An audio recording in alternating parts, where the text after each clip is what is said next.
I think this is the friendliest orchestra I've ever been a part of, and that's in large part due to Martin. He has a very humble approach and makes us all feel a part of the orchestra. He brings us all together. Martin is wonderful to work with. He brings the orchestra to its maximum all the time, and he's so attentive to the dancers, what they need on stage. I can feel when he's looking at me, I can feel when we're going to start together. I trust him, and that's the best part about working with him. My name is Martin West, and I'm the music director and principal conductor here at San Francisco Ballet. I have been the music director since 2005. September 2005 I came, and I've been here ever since. I grew up in a musical household. My mum was a music teacher. Both my brothers played music, and so it was kind of inevitable that I was encouraged to learn the piano and cello. I was drawn to conducting because I was very fortunate and was a member of the National Youth Orchestra of Great Britain as a cellist. I remember very vividly one rehearsal. This conductor, we were working on Rachmaninoff's symphonic dances, and we kept playing this passage over and over again. He never said very much, but he kept changing, and we kept doing things and playing it differently, and I wondered how that was happening. And I suddenly twigged to me that conductors actually not only tell you what to do, but they actually play the orchestra by their gestures. And so I went home, back to my youth orchestra, and begged them to let me have a go at it. And I kept nagging until eventually they let me have a go. When I left music college, I was looking for work as a conductor. I had seen one ballet in my life. I applied for a job that was in the paper for English National Ballet, thinking, well, it can't be that hard. That's how it all started. I fell into ballet, and I fell in love with ballet, and I've never left it, really. I got invited to conduct for San Francisco Ballet. The first program I ever did was a program with 3 new works. All this movement was just so different from what I'd ever seen before. Eventually, after a couple of weeks of rehearsal in the studio, I finally got to meet the orchestra. I knew nothing about this orchestra, and suddenly I was in front of this bunch of musicians who were not only fantastically talented and nice, which is very rare in England, they were just so keen to work, and I just fell in love with them. Martin's really strong qualities are the combination of holding us to such high artistic standards, but at the same time always making sure that we have the most supportive, pleasant work environment. It's quite special, yeah.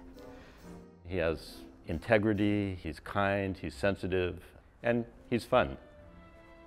I realized that actually it wasn't just a question of conducting people. You were part of a family. I love my orchestra, I know every one of them. I didn't want to be a conductor who just goes and conducts instrument or instrumentalists. I wanted to conduct people. After the first year, I felt that really that it was going to be a great journey. And then I fell in love with a ballerina as well. That helped make things feel like home a bit. My wife, Kristen Long. I just realized that my promise to my mom, which was I would only stay in San Francisco for 2 years, was not going to be kept. When Martin first arrived, I was a principal dancer, so I got to work with him as a dancer to begin with. We were all delighted to find a conductor that was so able to understand the requirements of a dance company. I just felt that he was a great fit for this company. His love for dance, I think, is something that really comes through when he conducts. I had been living in the UK, I had been living in London, and then when I moved here, there he was. A bit of London. Yeah, exactly, a bit of familiarity in that sense. We can speak to each other as equals, and I feel like that's very important in order to develop your professional relationship, to appreciate what the other one's doing, and then be able to banter. When I first met Martin, I was young, I was inexperienced, I was learning. I also got to do my first full-length ballet here. I did Coppélia. It was like a last-minute thing, and he was really supportive. He looked after me on stage, and I literally felt like he was going with me every step of the ballet and really really looking out for me to have the best experience possible. I know in the early days, I would see something on stage and want to react to it, but you can't react in such a way. You can't suddenly slam the brakes on in the car without expecting your passengers to lurch around.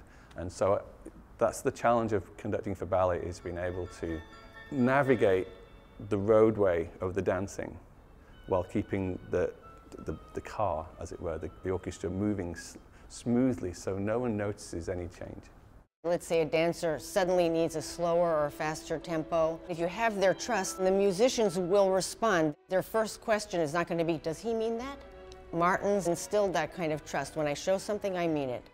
As we all know, the dancers have an exquisite balance, but I think what goes a little unnoticed is the balancing act that occurs on the podium, and Martin is brilliant.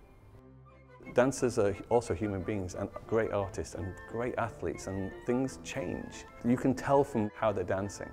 You know, you can see that they're maybe gearing up for that extra pirouette. And it's guesswork. That's what's so fun about it, is you don't know. It's all, ballet dancers don't speak, conductors don't speak. So it's all done by gesture and just intuition. And I think that's what makes the whole thing so much fun. So Kristen and I have two relatively young children, 13 and 12, and my son loves football, soccer I should say, and my daughter loves ballet, and I love to cook. But so much of my life when I'm not conducting the ballet is with my children, I think, and my family. If I ever have any advice to give to young conductors, it's usually I have no advice. I would say allow the profession to take you where it wants to take you. Because I would never have thought when I was 25 that I'd be music director of one of the great ballet companies with an orchestra to match. And yet I wouldn't have swapped it now. I would not swap what I've done for anything else.